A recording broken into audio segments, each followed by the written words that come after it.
오늘은 요한복음 강해 50번째 시간입니다. 여러분이 보시는 것처럼 예수님의 마지막 기도, 때가 이르렀사오니 라고 하는 주제를 가지고 우리가 말씀을 좀 상고해 보려고 합니다. 여러분이 이미 아시는 것처럼 요한복음 17장은 겟셋마네 동산에서 드리신 예수님의 기도입니다. 겟셋마네 동산에서의 마지막 밤에 예수님께서 드리신 기도가 요한복음 17장에 기록이 되어 있습니다. 예수님은 혼자 죽음의 길을 떠나시면서도 걱정하고 두려움에 떠는 제자들을 위로하시기 위해서 여러 말씀을 하셨어요. 그래서 여러분이 요한복음 17장 1절을 여시면 이렇게 시작합니다. 예수께서 이 말씀을 하시고, 무슨 말씀을 하셨냐면 요한복음 13장부터 요한복음 16장에 이르는 아주 긴 설교를 하셨습니다. 제자들의 발을 씻기시고 그분에게 사랑을 나타내시고 겸손의 본을 보이시면서 이렇게 살 것을 가르쳤어요. 또 천국의 영광을 말씀하시고, 내가 하늘에 갈 것인데 가면 너희를 위하여 처소를 예비하고, 처소를 예비한 후에는 내가 너희에게로 다시 오겠다 하는 약속도 하셨습니다. 성령을 보내실 것을 약속하시고, 진리의 성령이 오시면 영원히 너희와 함께 하시고 진리로 인도하실 것인데, 내가 한 말도 기억나게 하고 나를 기억하게 하며 또 내가 했던 일보다 너희는 더 큰 일도 할 것이다 하고 말씀하셨습니다. 여러분이 그동안 우리가 요한복음을 함께 공부하면서 이렇게 나누었던 말씀들이 다 기억이 나시지요. 그 다음에 또 예수님이 뭐라고도 말씀하셨냐면, 내 이름으로 무엇이든지 구하면 내가 시행하리라 들어주시겠다고 약속하셨습니다. 또 포도나무와 가지의 이야기를 말씀하시면서 내 안에, 그리고 내가 너 안에 있으면 많은 열매를 맺게 될 것인데 우리가 이렇게 밀접하고 좋은 관계 속에 있자 하고 권면하셨습니다. 또 세상에서 내가 환난을 당한 것처럼 너희도 뭘 당할 것이라고요. 환난을 당하게 될 것인데, 왜냐하면 너희의 생애가 저들과 다르기 때문에, 그리고 너희의 말과 삶이 저들에게 경고가 되고 저희 양심의 가책을 불러일으키기 때문에 저들에게 미움을 받게 될 것이다. 그러나 담대하라. 내가 세상을 이겼다. 내가 세상을 이긴 것처럼 너희도 이기게 될 것이다 하고 말씀하셨습니다.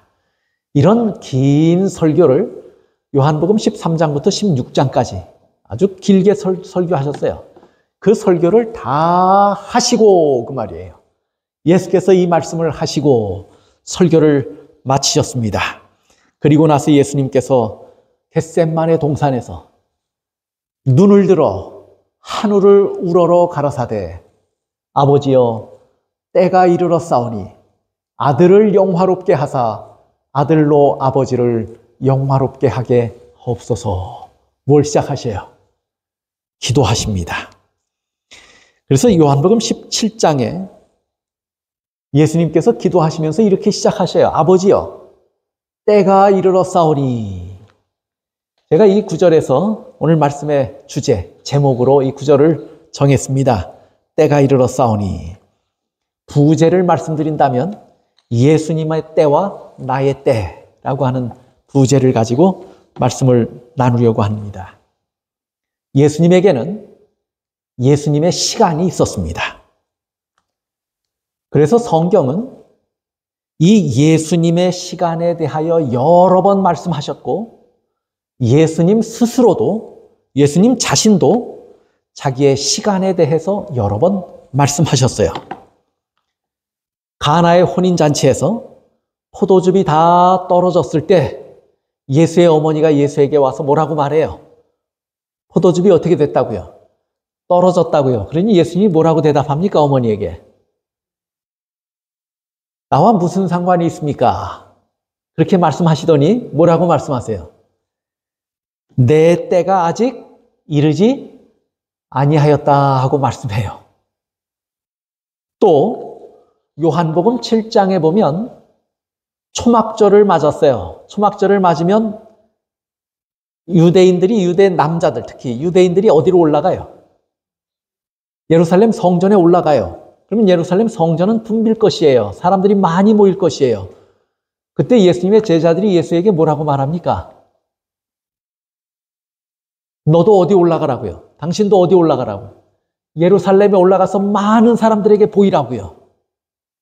세상의 큰 일을 위해서 왔으면 많은 사람에게 나타나야 합니까? 많은 사람에게 보이라고요. 그때 예수님께서 뭐라고 대답하세요?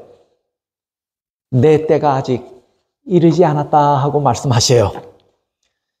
요한복음 13장에 보면 6월절 만찬이 시작됩니다. 이때 예수님이 뭐라고 말씀하시냐면 자기가 세상을 떠나 아버지께로 돌아가실 때가 이른 줄 아셨다 하고 말씀해요. 6월절 만찬의 때가 되었을 때 예수님은 아셨어요. 뭘 아셨냐면 내가 이 세상의 일을 다 마치고 누구에게 돌아갈, 아버지께 돌아갈 때가 이르렀음을 아셨어요. 시대의 소망에 보면 이렇게 말합니다. 시대의 소망 32쪽. 그러나 별들이 정해진 길을 따라 광대한 궤도를 운행하는 것과 같이 하나님의 경륜은 조급하거나 지체하는 법이 없다 하고 말씀했어요.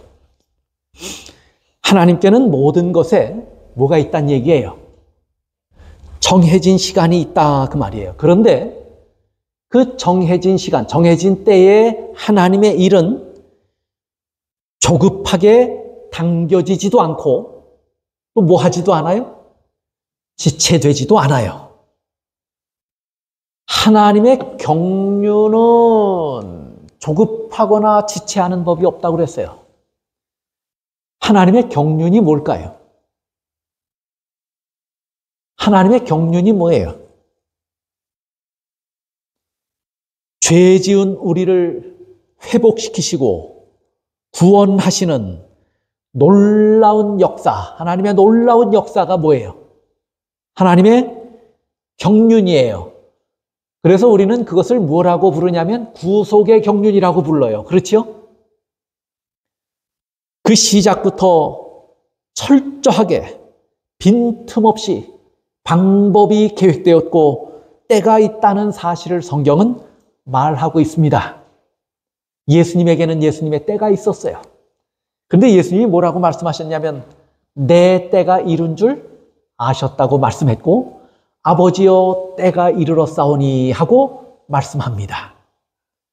예수님에게 시간이 있었어요. 때가 있었어요. 예수님의 때를 우리가 좀 살펴보려고 하는데 예수님이 갈라디아서에 보면 뭐라고 말씀하셨냐면 때가 참에 누가 나셨다고요?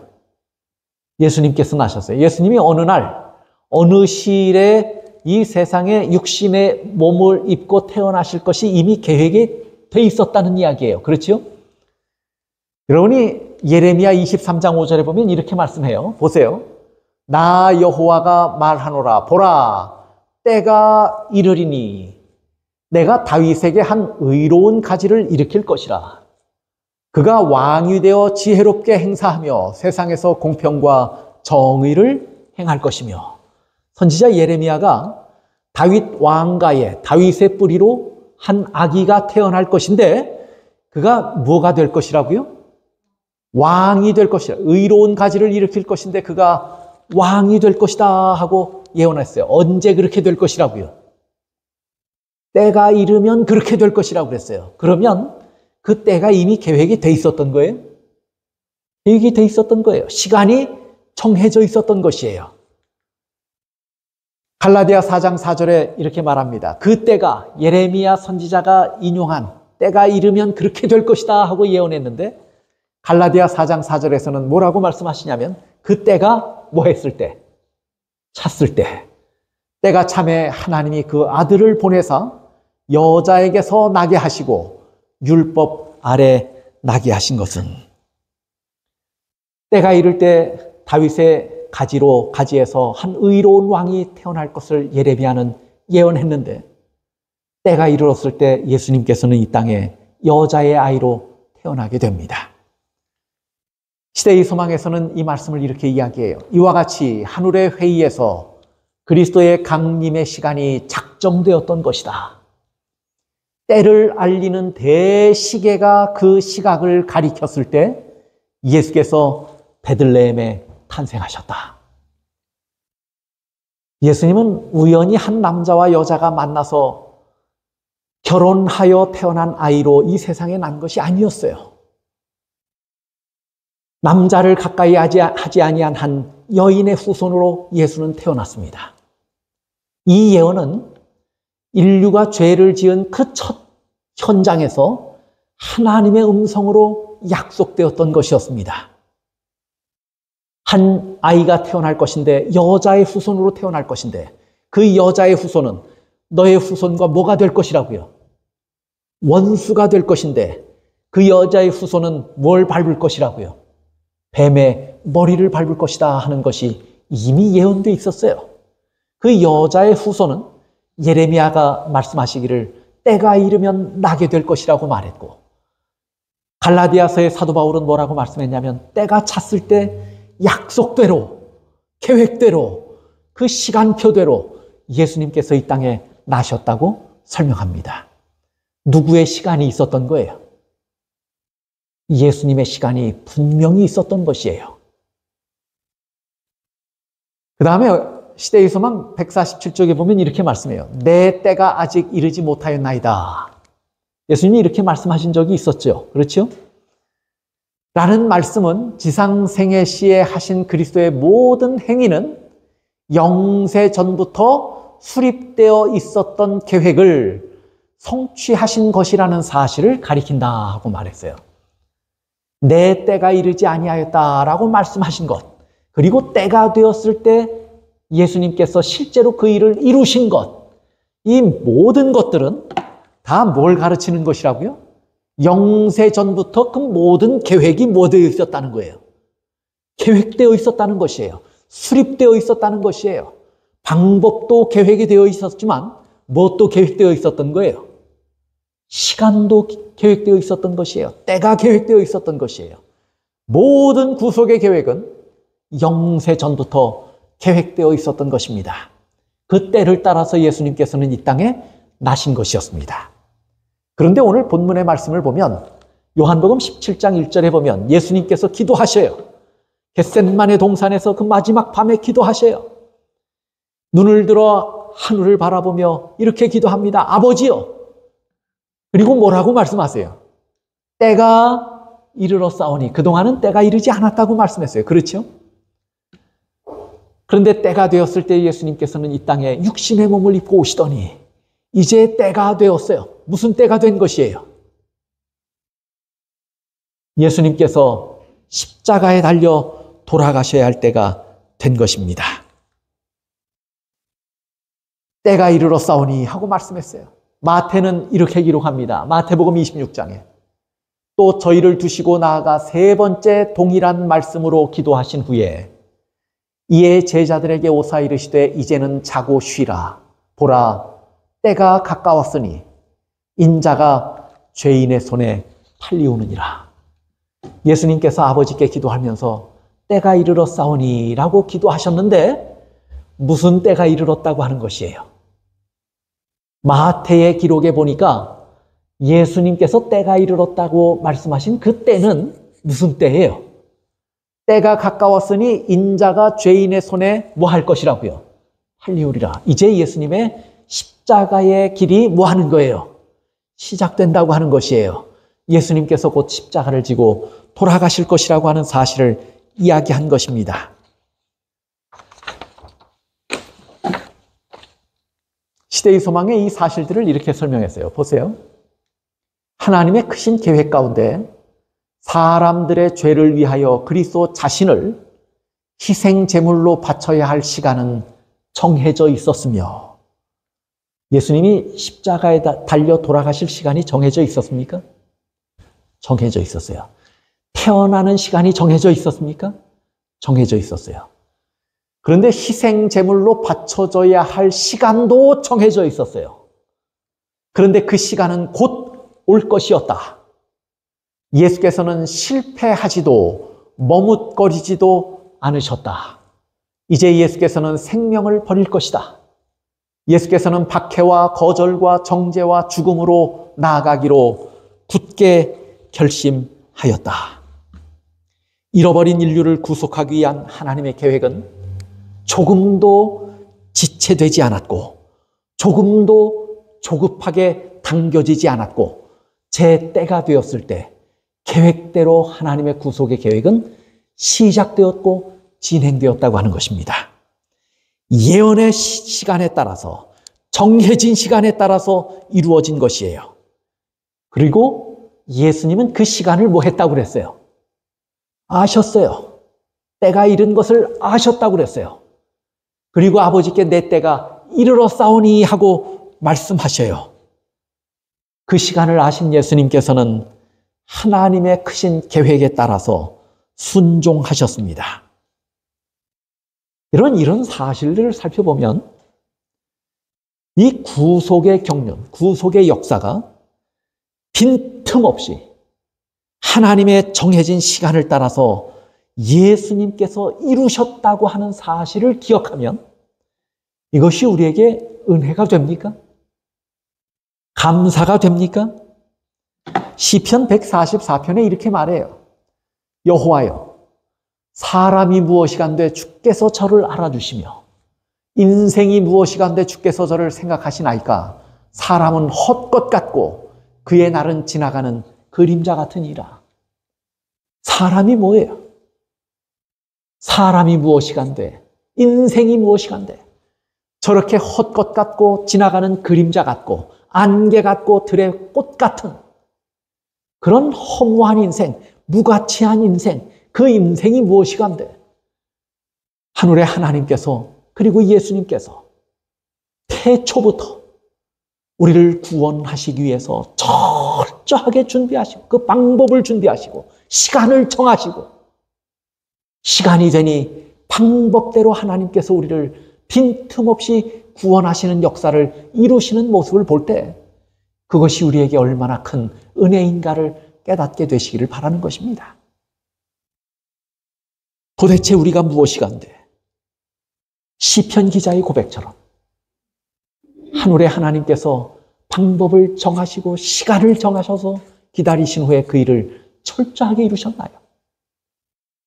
오늘 저와 여러분을 구원하시기 위해서 주님께서는 이렇게 일하셨다고 성경은 기록하고 있는 것입니다. 그런데 이뿐이 아니에요. 성경은 또 다른 정해진 시간들이 있다고 말합니다. 짐승의 우상이 세워지는 때가 있다고 성경은 말합니까? 때에 대하여 성경은 여러 가지로 설명했어요. 우리를 구속하시는 구속의 경륜의 때가 있다고 하는 사실을 가르쳤어요. 뿐만 아니에요. 계시록 13장에 보면 짐승의 우상이 세워지는 때가 있다고 말씀해요. 또 하나님의 백성들에게는 인치는 시기가 있다고 말합니까? 계시록 7장에 보시면 내 천사들에게 바람을 붙들고 있으라. 왜요? 내 백성에게 뭐 하기 위해서요? 인치시기 위해서 그렇게 한다고 말씀했어요. 계시록 14장에 보면 새 천사의 기별이 전해지는 광경을 묘사하면서 인맞은 사람들에 대하여 묘사했어요. 하나님이 하나님의 백성들에게 인치는 시기가 있어요, 없어요? 있어요. 성경은 말씀해요. 그 다음에 늦은 비 성령이 역사하는 때가 있고 이 때가 되면 큰 외침이 일어날 것을 성경은 예언합니까? 이야기했어요. 모든 것이 때가 있어요. 그 다음에 유사일에 없었던 큰 환란의 때가 있을 것이라고 성경은 예언했습니까? 어제 저녁에 우리가 그 사실을 공부했어요. 다니엘서 12장에 보면 개국 이래로 없었던 큰 환란을 겪을 것이라고 말했어요. 그것이 정해진 때가 있어요. 그 다음에 하늘 대제사장 봉사를 마치시고 7 재앙이 하늘로부터 내리는 때가 있습니까? 있어요. 하늘 대제사장 봉사를 마치신 예수님께서 다 이루었다고 말씀하시고 일어나시며 은혜의 시기가 맞춰지는 때가 있습니까? 있어요. 성경은 이 모든 때를 우리에게 기록하여 가르쳤습니다. 그리고 마지막에는 예수님께서 영광 가운데 재림하시는 때가 있어요. 히브리 10장 37절에 보면 사도 바울은 이렇게 묘사합니다. 잠시 잠깐 후면, 이건 뭐예요? 때를 가르치는 거예요. 잠시 잠깐 후면 오실 이가 오시리니 뭐 하지 않을 것이라고요. 지체하지 아니하실 것이라고요. 성경에 예수님의 초림과 예수님의 십자가의 죽으심만을 예언한 것이 아니고 성경은 우리를 구속하는 구속의 역사들을 그 모든 역사의 매 단계가 다 뭐가 있다고요? 때가 있다고 말씀하고 있고 그 때를 따라서 하나님께서는 모든 역사를 이루신다고 말씀해요. 그런데 여러분, 우리가 분명히 기억해야 할 것이 있습니다. 우리가 무엇이간데 하고 시편 기자는 이야기했어요. 그것이 얼마나 큰 은혜인가를 기억해요. 첫째, 기억해야 돼요. 그 다음에 둘째로 기억해야 할 것이 있어요. 모든 것이 때가 있고 지나간 역사를 살펴보며 그 때가 되었을 때 하나님께서는 그 일을 이루셨어요. 반드시 이루셨어요. 조급하지도 않고 지체하지도 않게 이루셨어요. 이런 사실들을 보면서 정해진 때가 있다고 하는 것은 정하신 때의 특성은 정해진 때가 되면 뭐 한다는 거예요? 반드시 뭐 한다는 거예요? 이루신다고 하는 것이에요.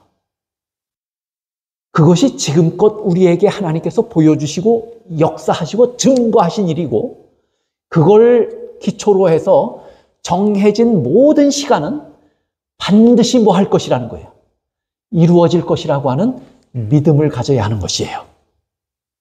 첫째는 구속의 경륜의 때가 있음을 바라보면서 우리가 무엇인데 하나님께서 조급하지도 지체하지도 않으시고 이를 철저하게 이루어 가셨는가? 우리의 구원을 이루셨는가? 그 은혜를 기억하고 깨닫고 기억해야 하며 둘째는 시간이 정해졌다고 하는 것은 반드시 뭐 한다는 얘기예요. 시간이 정해졌다고 하는 것은 반드시 그 일이 이루어진다고 하는 것을 증거하는 것이에요. 하나님에게 때가 있다고 하는 것은 그 때가 되면 하나님께서 반드시 정해진 일을 뭐 한다는 거예요? 하신다는 거예요. 짐승의 표가 세워질 것이다. 짐승의 우상이 세워질 것이다. 그 다음에 우상에게 경배하게 하는 일이 일어날 것이다. 짐승의 표를 받지 아니하면, 경배하지 아니하면 매매도 못하게 하지만 몇이든지 다 죽이게 할 것이다. 때가 정해졌으면 그때에 그 일도 일어날까요? 일어날 것입니다. 늦은 뒤 성령이 임하시는 때가 있어요? 그러면 때가 있으면 늦은 뒤 성령의 역사도 일어날까요? 큰 외침도 일어날까요?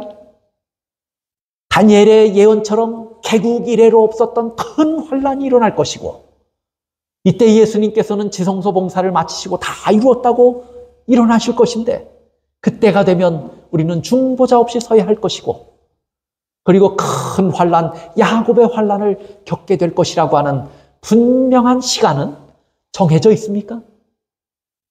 정해져 있어요. 그러면 그렇게 정해진 시간에 따라서 그 일이 일어날 것이 분명합니까? 분명해요.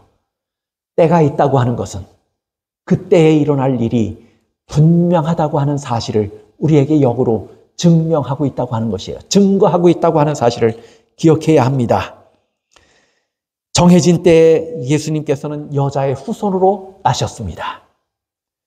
정해진 때에 예수님은 기름 부음을 받으셨고 정해진 때에 예수님은 십자가에 달려 돌아가심으로 제사를 금하셨습니다. 정해진 때에 예수님은 부활하셨고 정해진 때에 예수님은 성령을 부어주셨고, 정해진 때에 예수님은 승천하셨고, 정해진 때에 예수님은 뭐 하실 것이에요? 재림하실 것이에요. 그 모든 하나님의 시간은 정해져 있다고 하는 것이에요. 조급하지도 않고 지체되지도 않을 것이라고 말씀해요.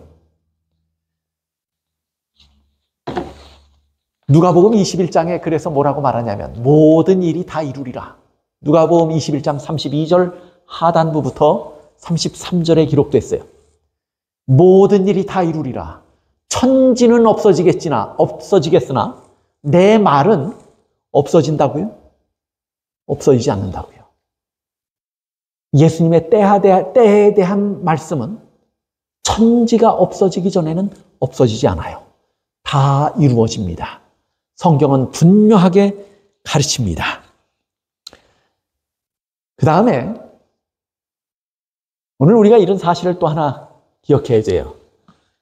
예수님의 때를 살펴보면서 우리 인생을 구원하신 하나님의 놀라운 구속의 역사는 때를 따라서 빈틈없이 이루어졌다고 하는 사실을 보면서 우리의 구원이 얼마나 철저하게 준비되었고 이루어진 것인가 하는 것에 대하여, 우리의 구원에 대하여 우리가 참으로 안전하게 이루어진 놀라운 구속의 경륜을 바라보며 우리가 큰 희망과 은혜를 얻습니다.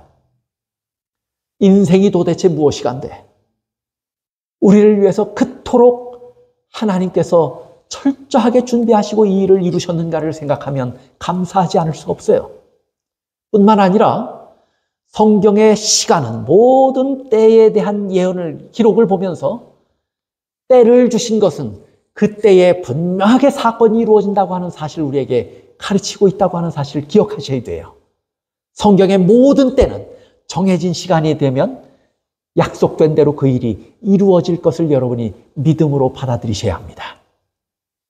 뿐만 아니라 이것은 오늘 우리에게 무엇을 가르쳐 주냐면요, 예수님이 자신의 때를 아신 것처럼, 예수님이 자신의 때를 아셨어요? 아셨어요. 우리도 우리의 때를 알아야 합니까? 우리의 때를 알아야 할까요? 예수님의 때가 중요해요. 그렇죠? 구속의 경륜이 이루어지기 때문이에요. 때를 따라서. 그런데 우리의 때를 모르고 외면하고 우리의 때를 준비하지 않으면 예수님의 때가 이루어진들, 그것이 우리하고 무슨 관계가 있을까요? 예수님이 철저하게 시간을 계획하셨고 그 때를 아셨고 그 때의 그 방법을 따라서 구속의 경륜을 이루셨다면 오늘 우리는 우리의 때를 알아야 할 필요가 있을까요? 우리의 때를 알아야 할 필요가 있어요. 우리도 우리의 때를 알아야 돼요. 그래서 우리의 날 계수함을 분별할 수 있게 해달라고 기도했어요. 지혜의 마음을 얻게 해달라고 기도했어요. 시편 기자가 시편 90편에 그렇게 노래해요. 우리도 우리의 때를 알아야 합니다. 그래서 지혜를 얻어야 합니다. 예수님께서 구속의 경륜을 이루는 때가 있었고 주님은 그 때를 분별하시고 아셨어요. 그리고 때가 이르러 싸우니 하고 말씀하셔요. 그리고 그 때에 합당하게 예수님께서는 계획에 따라서 그 일을 순종하시고 이루셔요. 오늘 우리도 우리의 때를 분별할 수 있어야 합니다. 우리의 시기를 분별하는 것은 중요한 일입니다. 여러분이 시행착오라고 하는 말을 아시죠? 우리가 자주 쓰는 단어예요. 그게 무슨 말이에요? 시행착오라는 말이 무슨 말이에요? 잘 쓰시는데 정의하려면 때로 좀 애매할 때가 있죠. 시행착오라는 말은 시기가 적절하지 못했다는 말이에요. 농부는 씨를 뿌려야 할 때를 알아야 합니까? 알아야 돼요. 시기가 적절하지 못하면 그 농부의 한 해 농사는 어떻게 돼요? 폐농하는 것이에요. 또 거둘 때를 알아야 합니까? 농부가? 씨를 뿌리고 거두는 일에 시행착오가 있으면 그 해 농사는 뭐 하는 거예요? 망하는 거예요.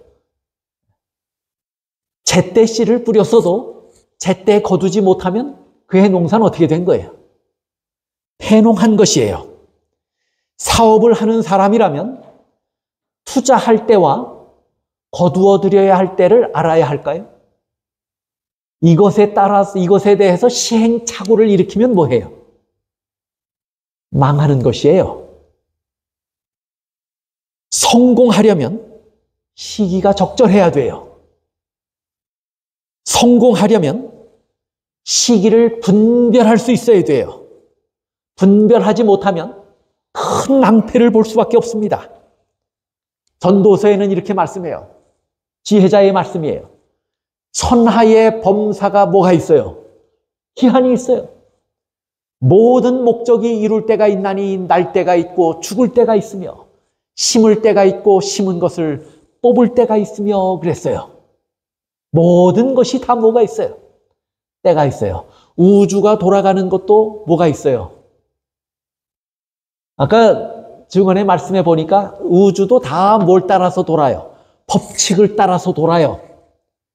그것처럼 예수님께서 하신 모든 일에 법칙이 있었다고 그래요. 법칙에는 때와 뭐가 있는 거예요? 방법이 있는 거예요. 천하의 범사가 다 기한이 있고 방법이 있는 것이에요. 그런데 그렇게 쭉 설명을 했어요. 10절까지 이럴 때가 있고 저럴 때가 있고 쭉 전도자가 설명을 하다가 11절에 돼서 이렇게 이야기를 해요. 하나님이 모든 것을 지으시되 때를 따라 아름답게 하셨고 그랬어요. 모든 것이 때가 있다 하는 말은 쉽게 이해가 되시죠? 날 때가 있으면 죽을 때가 있고 이해 못할 말씀이에요? 잠잘 때가 있으면 뭐 할 때가 있어요? 깰 때가 있어요. 잠잘 때는 있었는데 깰 때가 없으면 뭐 한 거예요? 죽은 거예요. 모든 것이 다 때가 있어요. 그런데 하나님이 이 모든 것을 뭐 하셨다고요? 그 때를, 적절한 때를 다 누가 만드신 거예요? 하나님이 만드셨는데 어떻게 만드셨어요? 때를 따라 아름답게 하셨다. 저 말씀은 무슨 말 같아요? 때를 따라 아름답게 하셨다라고 하는 말씀이 무슨 말 같아요?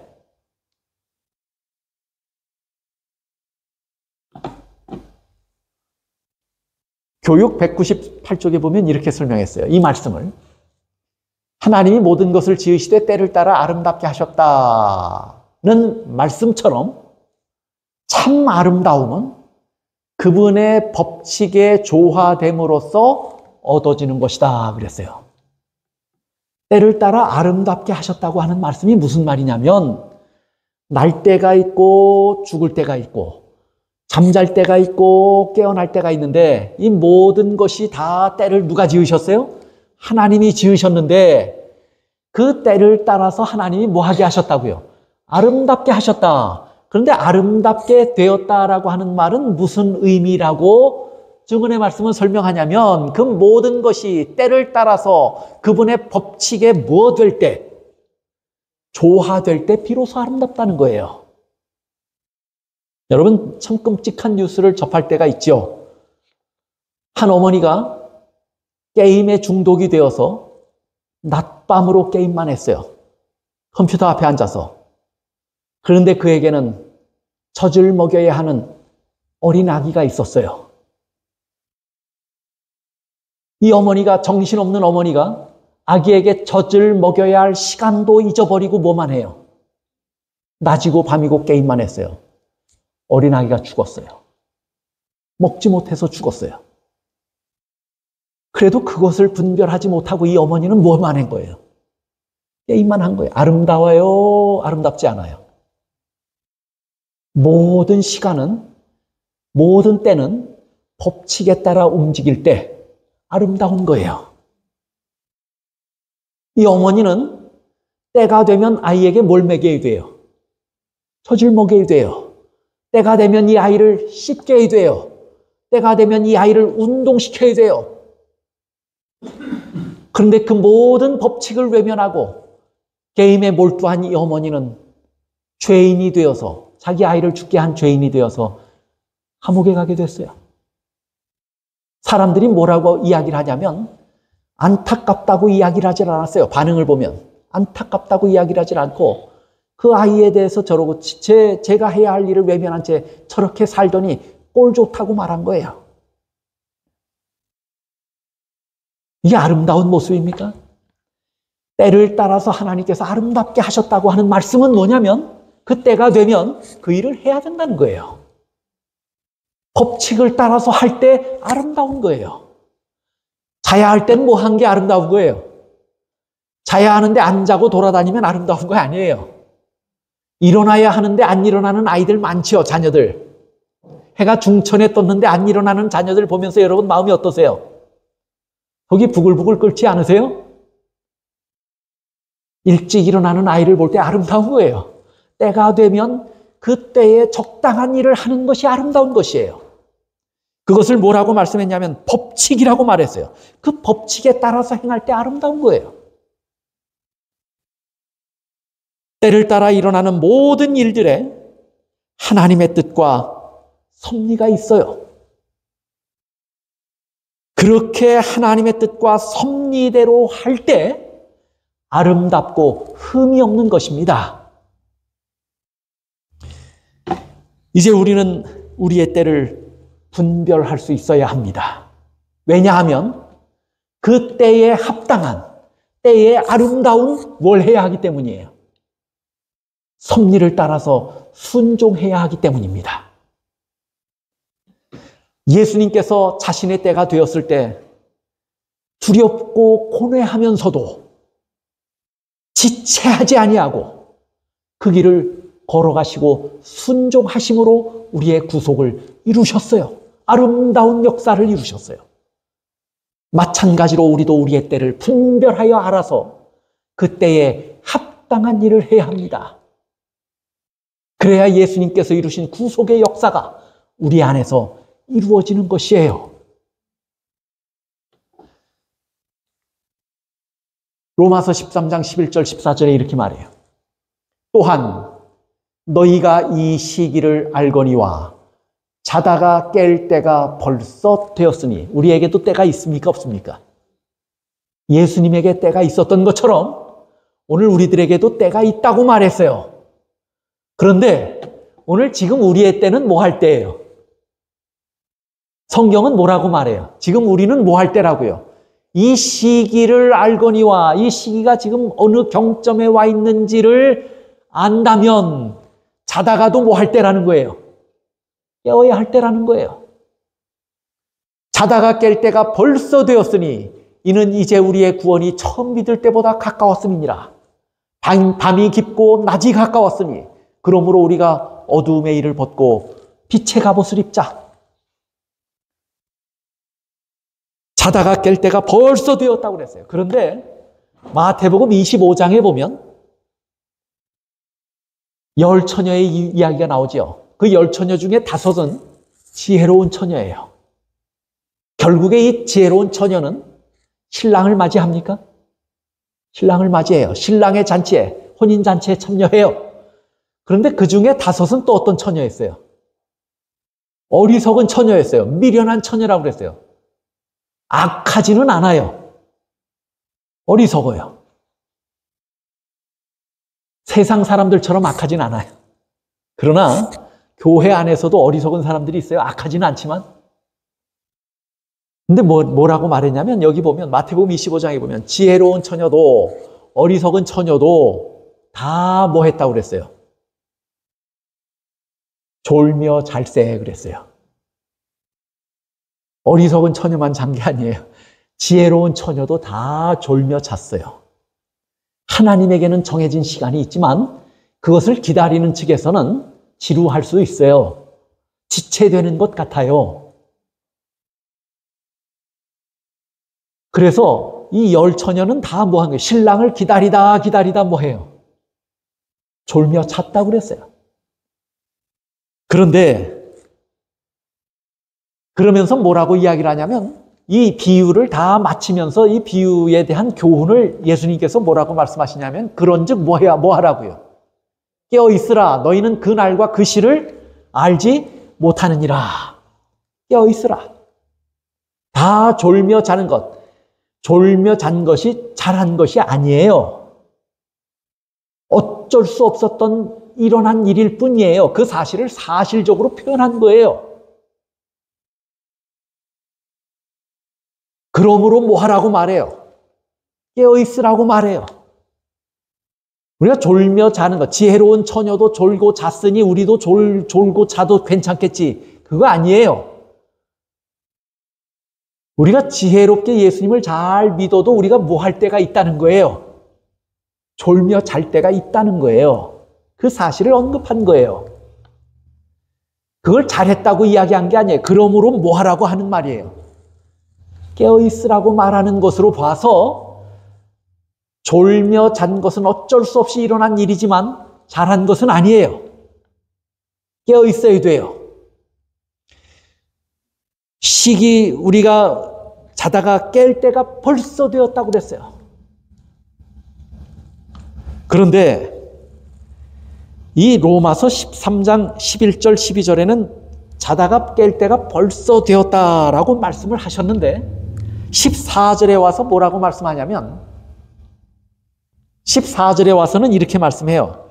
그러므로 육신의 일을 도모하지 말고 예수 그리스도로 뭐 하라고요?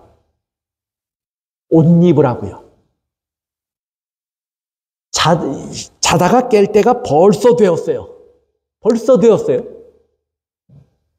그리고 졸지 말고 뭐 하라고 그랬어요? 깨어 있으라고 말했어요. 그러면 자다가 깨서 우리가 뭐 하라는 얘기예요? 자다가도 깨서 그리고 졸지 말고 뭐 하라고 성경은 가르쳐요 우리에게. 로마서 13장 14절에서는 뭐라고 말씀했냐면 육신의 일을 도모하지 말라. 이제는 그럴 때가 아니다 그거예요. 자다가도 깨서 만약에 잤으면 졸았으면 이제는 깨서 더 이상 뭐 하지 말라고요. 육신의 일을 도모하지 말고 무엇로 옷 입으라고요? 그리스도로 옷 입으라 그랬어요. 그리스도로 옷 입으라. 그런데 1990년에 쓰신 화이트부인 원고에 보면요. 이 말씀을 뭐라고 설명했냐면 이렇게 설명했더라고요. 그리스도로 육신의 일을 도모하지 말고 그리스도로 옷 입어라 하는 이 말씀을 뭐라고 설명했냐면 그리스도의 심장과 같은 박자로 뛰라는 것이다 라고 했어요. 참 재미있는 표현이에요. 그렇죠? 그리스도로 옷 입는 것이 뭐예요? 그리스도로 옷 입는 것을 뭐라고 설명했냐면 그리스도의 심장과 무슨 박자로요? 같은 박자로 누구의 심장도 뛰라는 거예요. 지금 여러분 심장이 항상 같은 박자로 뜁니까? 심장이 항상 같은 박자로 뛰어요? 여러분 맥을 짚으면 빨리 뛸 때가 있고 천천히 뛸 때가 있습니까? 없습니까? 있죠. 상황에 따라서 잠잘 때도 심장이 막 빨리빨리 뛰면 어때요? 잠 못 자요. 운동하면 빨리 뜁니까? 산소 공급을 더 빨리 하기 위해서 피를 빨리 돌리기 위해서 심장이 뭐해요? 영양분과 산소를 빨리 공급하기 위해서 빨리 뛸까요? 조급하면 빨리 뛸까요? 느긋하게 앉아서 편히 쉬면 빨리 뜁니까? 천천히 뜁니까? 천천히 뛰는 거예요. 심장이나 맥박이 다 동일하게 뛰는 게 아니에요. 빨리 뛸 때가 있고 뭐 할 때가 있어요. 천천히 뛸 때가 있어요. 근데 예수님은 조급해요. 예수님의 심장은 빨리 뛰어요. 그런데 우리의 심장은 뭐예요? 우리의 심장은 느긋해요. 잠자요. 예수님은 깨어서 움직이기 때문에 빨리 뛰는데 우리는 잠자고 있어서 천천히 뛰어요.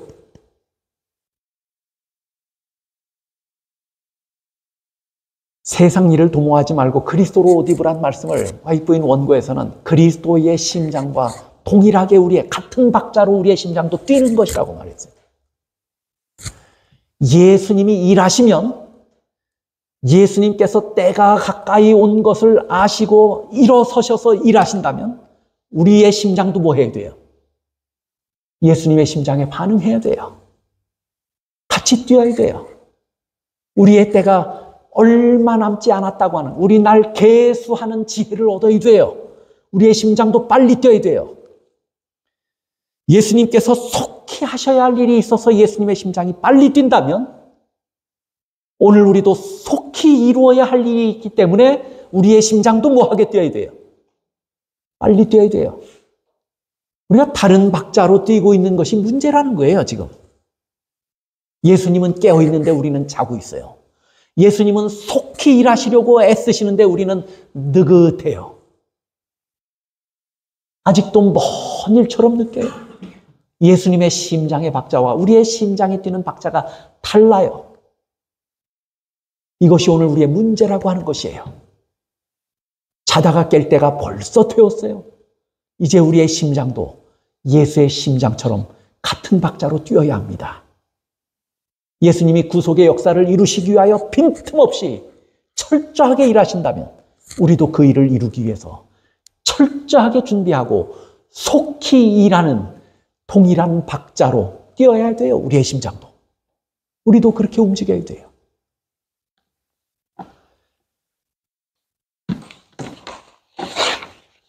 그 다음에 미련한 다섯 처녀는 마태복음 25장에 보면 뭘 준비 못했어요? 기름을 준비 못해서 결국에 기름 사러 가느라고 나눠달라니까 나눠줄 것이 없다고 그래서 기름 사러 가느라고 잔치에 참여합니까? 못합니까? 잔치에 참여 못하죠. 기름 준비된 다섯 처녀만 잔치에 들어가고 문은 굳게 닫히고 기름을 사왔더니 문이 굳게 닫혀서 참석해요? 못해요? 실물교훈 408쪽에 보니까 이것을 깨어야 할 때에 대해서도 설명하지만 동시에 기름이 이 미련한 다섯 처녀에게서 나타났던 기름의 부족은 결여된 성령을 상징한다. 이렇게 설명을 하고 있어요. 기름의 부족은 뭘 상징한다고요?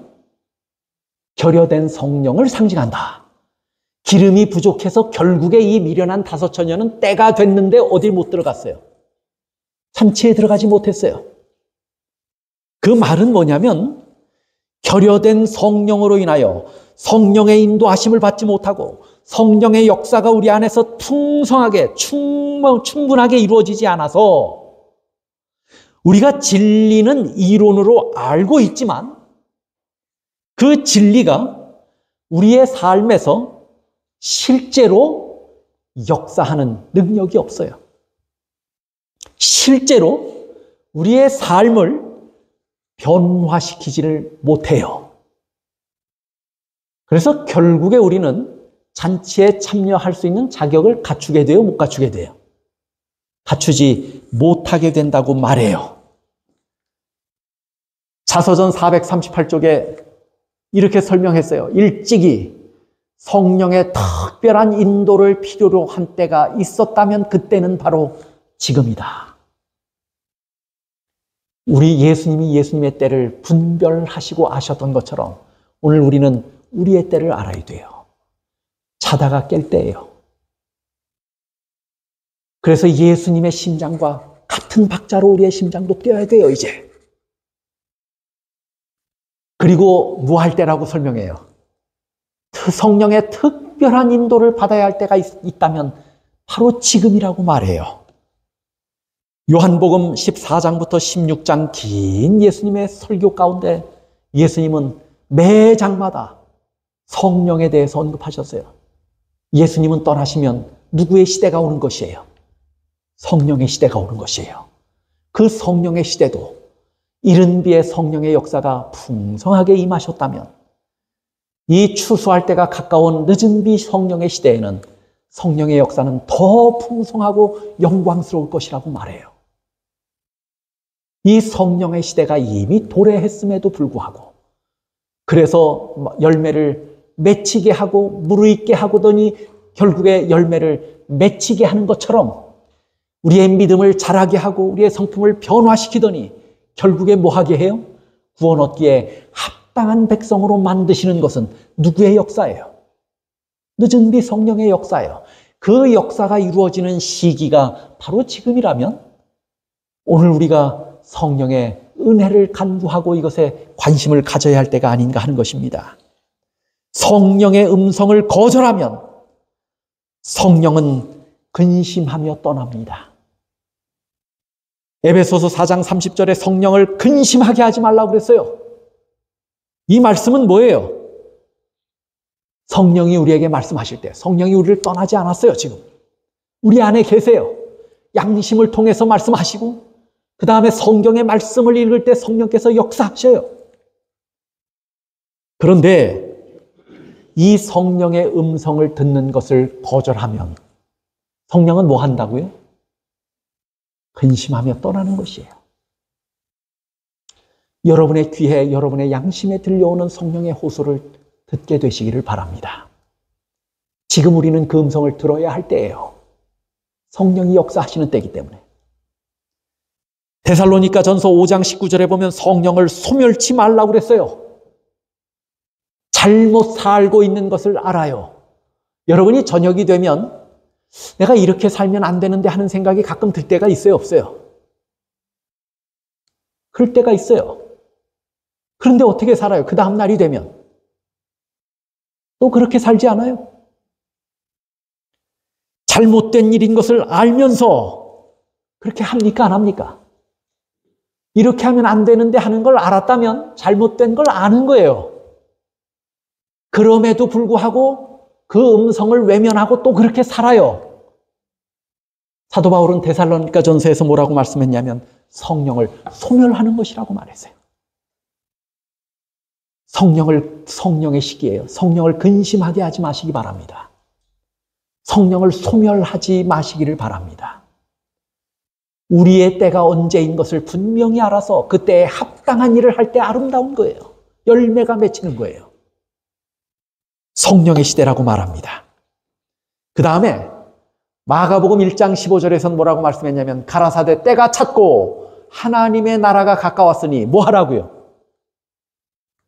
회개하고 복음을 믿으라 하시니라. 시대의 소망에 이 말씀을 뭐라고 설명했냐면요. 그리스도의 가르침의 요지는 곧 때가 찼고 하나님의 나라가 가까웠으니 회개하고 복음을 믿으라는 것이었다. 이게 마가복음 1장 15절의 말씀이에요. 그렇지요? 이 말씀을 설명해요. 이와 같이 구주께서 친히 전하신 복음 기별은 예언에 기초되어 있었다. 예수님께서 때가 찼을 때 태어나신 것은 예언에 기초했습니까? 때가 이르러 싸우니 하고 돌아가신 것은 예언에 기초하고 있었습니까? 그런데 그뿐만 아니라 모든 때예요. 성경에 기록된 모든 시간, 모든 때가 차는 때가 있어요. 찼고 차는 때가 고도하여. 그런데 이 모든 때에 대한 기록들은 뭐에 기초해요? 예언에 기초되어 있었다고 하는 거예요. 예수께서 성취되었다고 선언하신 때란 천사 가브리엘이 다니엘에게 알려준 시기를 말한 것이었다. 그렇게 말해요. 다니엘서 8장과 9장에 보면 천사 가브리엘이 누구에게 옵니까? 다니엘에게 와요. 다니엘에게 와서 긴 예언의 시간을 가르쳐 주셨어요. 70주에 대한 예언을 가르쳐 주셨고 그 다음에 뭐에 대한 예언을 가르쳐 주셨어요? 2300일에 대한 예언을 가르쳐 주셨어요. 8장과 9장에 보면 천사 가브리엘이 와서 다니엘에게 설명해요. 그런데 그 예언에는 무슨 예언이 있냐면 예수님께서 기름 부음 받으실 것이라고 하는 예언이 있어요, 없어요? 있어요. 예수님께서 침례받고 메시아로 일하실 것을 예언한 것입니다. 그분이 제사와 예물을 금지할 것이며 그 일의 절반에 제사와 예물을 금지할 것이며 말했어요, 안 했어요? 예수님께서 십자가에 달려 돌아가심으로 모든 제사와 예물이 금지될 것이 예언되어 있었어요.